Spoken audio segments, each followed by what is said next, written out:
माझं नाव चंद्रकांत गोरख शेवाळे, गाव पळशी, तालुका पंढरपूर, जिल्हा सोलापूर. जवळपास 2 वर्ष झाला हा रेशीम उद्योग व्यवसाय करतोय.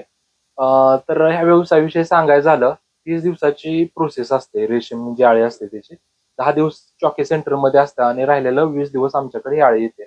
तर 20 दिवसामध्ये शेवटचे एक 5 ते 6 दिवस ते चंद्रिकेवरून अळी कोश करायला जातो. म्हणजे एक 14 ते 15 दिवसाच्या, एक 16 दिवसाच्या आसपास, म्हणजे थंडी असली तर थोडा जास्त पाला 1-2 दिवस जास्त जातो.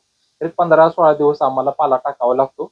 सुरुवातीला सर्वसाधारण एक 7 दिवस कमी पाला लागतो, कारण अळीची साईज कमी असते आणि शेवटच्या आठवड्यात अळीची साईज जास्त राहते. जवळपास शेवटच्या आठवड्यात जो पाला टाकतो 90% पाला टाकावा लागतो आणि पहिल्या आठवड्यात 10% पाला टाकावा लागतो.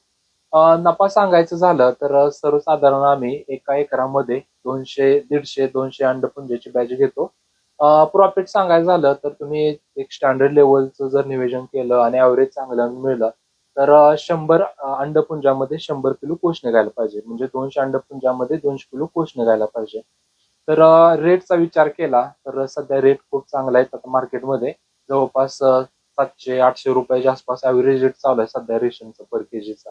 तर तुम्ही कॅल्क्युलेशन करू शकताय की एका एकरामध्ये 200ची बॅच घेतली, 200 किलो माल निघाला तर 700 रुपयाने जरी गेला तर 1,40,000 होतात आणि खर्च सर्वसाधारण एक 10-15% आसपास होतो. म्हणजे जे आपल्याला इन्कम होतो त्यातलं 10 ते 15% आसपास आपल्याला खर्च होतो. अशा पद्धतीने व्यवसाय. शेड्यूल तुम्हाला काय काय खाते लागते? त्याला आम्ही तुतीचा पाला टाकतो. जवळपास 4 एकर तुती लावलेले. माझे प्रत्येक महिना, सव्वा महिन्याला 200, 250, 300, 350 पाल्याच्या वाढीनुसार घेतो. तुतीचा पाला टाकावा लागतो. तर सुरुवातीला खूप कमी टाकावं लागतं. तुम्ही बघू शकता आता आळ्या येऊन 2-3 दिवस झालेले, साईज खूप कमी आहे. आता मोल्ट बसायला लागलेला आहे, तिसरा मोल्ट बसतोय.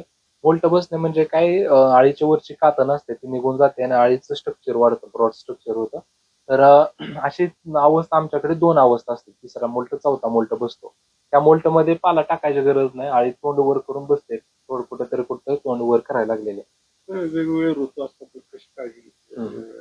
त्याचं कसं ऊन, वारा, पावसापासून संरक्षण करावं लागतं. सर्वसाधारण टेम्परेचर आम्ही 31 अंश सेल्सिअसच्या वर जाऊ देत नाही. उन्हाळ्यामध्ये वरून स्प्रिंकलर लावणं, वर ताडपदरी शिडनेट टाकणं, पालापाचोळा टाकणं, अशा प्रकारचं नियोजन करतो.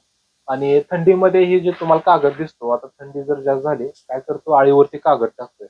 म्हणजे थोडक्यात ते थंडीपासून बचाव होतोय. अशा पद्धतीने नियोजन करतो. आणि पावसाळ्यात सांगायचं झालं तर मला तेवढा पाला टाकायचा नाही. आता हे रेशीम अळीला सांगायचं झालं, पावसाळ्यातलं जे वातावरण आहे ते सगळ्यात जास्त पोषक आहे. आर्द्रता जास्त, तापमान कमी, हे अळीसाठी बेस्ट आहे. तरुणांना काय आव्हान करा? तरुणांसाठी सगळ्यात महत्वाचं आहे लाच सोडून द्या. हे सगळ्यात महत्वाचं आहे. लोकांना मी असा आणि मी तसा आहे, माझं एवढी व्हॅल्यू आहे, मला लोक हा व्यवसाय केला तर नावं ठेवतील, हे पहिल्यांदा सोडून देऊन तुम्ही लाज न बाळगता ह्या व्यवसायामध्ये प्रामाणिकपणे कष्ट करा. निश्चित हा व्यवसाय असू द्या किंवा कोणताही असू द्या, तुम्ही प्रामाणिकपणे जर त्यात टिकून राहायला, कष्ट काम केलं, निश्चित ह्याच्यातून सुद्धा व्यवसाय चांगला, म्हणजे नफा चांगला मिळतो.